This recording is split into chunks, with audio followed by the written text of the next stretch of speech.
রোহি, জি আম্মা। কিছু কবি? তুই এমন পাক মারতেছিস কেন? নাস্তাটা হলে দাও তাড়াতাড়ি। স্যারের নাস্তাটা দাও সুতায়, পরোটাও দেখায় আম্মা। কেন এমনি যাও যায় না? হে হইলা আব্বার মাস্টার, নগদে তো তারা কোনো টাকা পয়সাও দাও না। মাগনা মাগনার কত পড়বো, আমার শরম করে। নাস্তা হইতে দেরি হইব, আর স্যারও এখনো ঘুমের থেকে উঠে নাই। যা, তোর আব্বার নাস্তা নিয়ে যা। লোকটা কত ভালো, কত জ্ঞানী, এমন জানোই না মানুষ জীবনও একটা দেখিনি।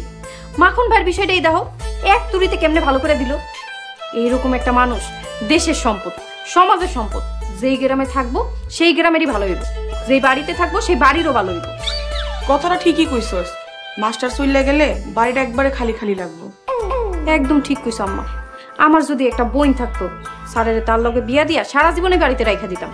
কিন্তু আফসোস, আমার একটা বোন নাই। হইছে, এবার থাম, যা তোর বাপের নাস্তা দিয়া।